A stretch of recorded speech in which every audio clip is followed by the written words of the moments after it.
good morning, Roz and Sean. It's gaming operations time. Coming back at you here for part 2, week 2 of the course. All right, Professor Blinn reaching out to you. All right, get you up, get you after it here early on a magical, magnificent, marvelous Monday once again. The back end of October. Everybody's probably getting ready for Halloween on the weekend. Hopefully got a costume all picked out. But basically before that, before all the tricks and treating, before all the candy, before all the good times, this week, week 2, I'm going to get you started off in particular with some few chapters. Again, remember, be mindful, you don't have to go out and buy the book or basically rent the book. Just take a look at the PowerPoints. I'm going to make this class as simplified, as practical, and user-friendly for each and every one of you. Budget-friendly too. All right, from me to you. All right, a little sample. Again, St. Nick, early Christmas gift for each and every one of you. All right, now, getting into some of the chapter readings, though, PowerPoint-wise. All right, chapter 2, 3, and 4. 2, you're looking at, in particular, economic-based environments. Just be mindful, that's a fancy professional way to say the money that goes into casinos and the money that goes out. Where does it go? All right, where does basically truly have, be mindful, all the states and all the federal basically percentages, where did they go? How much? All right, now each state is uniquely different. Here in Florida, again, we have Native American gaming. All right, but be mindful, Georgia, North Carolina, Ohio, Vegas. We're going to get to later on the basically semester, you're going to see the percentages of federal basically take on a dollar, the states take on a dollar, at each basically dollar that's gambled in that basic casino environment. Truly amazing, truly something you'd be surprised how differentiate each state truly is. But I want to just talk about the economic environments here basically for chapter 2 in that PowerPoint slide. Take a look at it. It's all about financials, making sure understanding so there's a checks and balances. And when I worked in the casinos, you'd be surprised. Every dollar is counted for. Because again, there are millions and millions, sometimes throughout basically all the casinos in our country, billions at stake each and every month, each and every year. All right, so that's where we're going to get into chapter 2. Chapter 3, you're going to find your way basically social environments. All right, and that's where to understand the entertainment. All right, not in particular just the glitz and glamour, maybe a casino, but the potential and possibility of a life-changing moment for each and every one of you.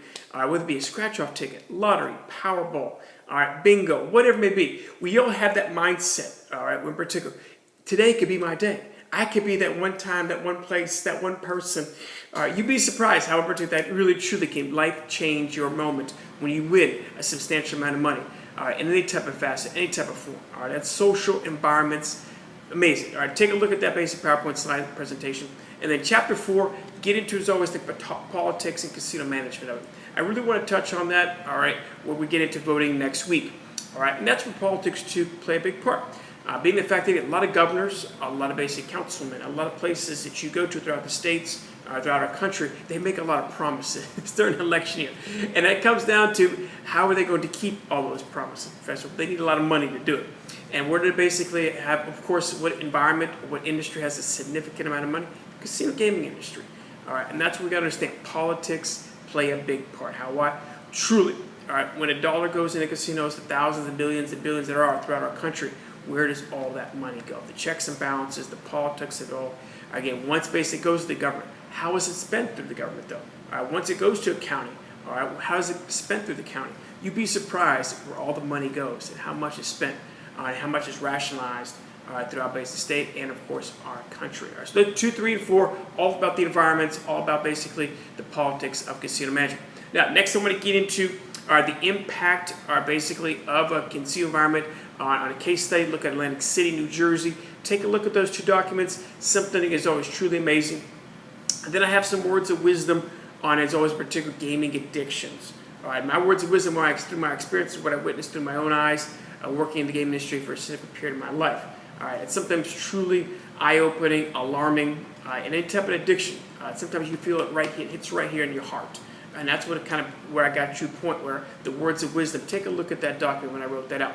A really cool basic video, we go inside the gaming addict's brain. There's a YouTube video I put up there with that. That's going to be something truly amazing when you watch that 4 or 5 minute video on YouTube. That's where truly the addiction, the triggers, just the spike in the blood pressure. I could go on and on about how particular internal basically mindset of someone that is an addict, not just of gaming, it could be of anything, team.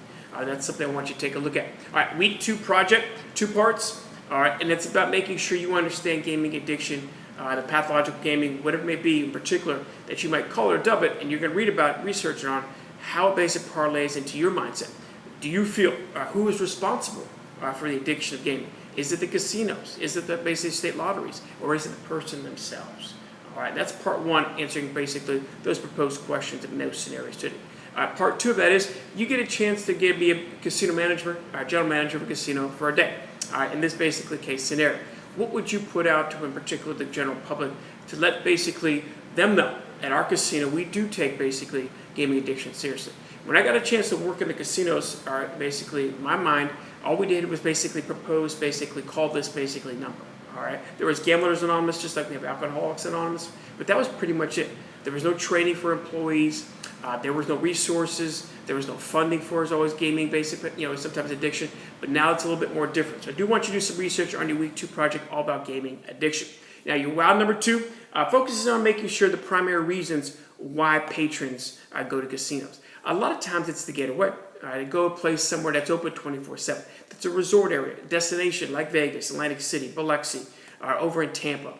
Something moment where you know you could have a great time throughout the day. Again, when you look at a casino environment, it is 24/7. There's opportunities to gamble any type of facet in many different ways. All right, those basically all throughout 365 days a year. It's something truly special. Also, the food, beverage, the bar scenes, the nightlife scenes, the pool scenes, the entertainment values of all casino environments are something truly special. And the last one, again, make sure is always again, when you focus in on wow number 2, how many particular percentage-wise of our population here in Florida, maybe Volusia County, or even sometimes in America, would you feel basically deemed responsible to gamble? Or a lot of times because of COVID nowadays, we have to is there an outlet basically now because of budgets where everybody's making sure they count every dollar that they have? Is it be deemed worthwhile to spend on gambling? Or basically have a moment of chance at a lottery ticket or a scratch-off ticket? So how many people, as always percentage-wise, do you feel it is a truly acceptable form of entertainment or something worthwhile to spend money on? So wow number 2, week project number 2, again, content area 2, amazing in particular, a lot of information filled with it. Truly something vital to where if you really want to maybe get in the gaming industry, it'd be 2 of you to take a look at, to research on. And I hope, again, in particular, if you need me, I'm always here for you every step of the way. Reach out to me. I work shoulder to shoulder, hand in hand. Come to my office. We could Skype. We could Zoom. I could get into messaging, emails, over the phone, what have you. I'm always here every step of the way. I wish you all the best, health, happiness, success. All right, have an amazing and epically awesome week. And also have a happy and blessed Halloween. Take care, team.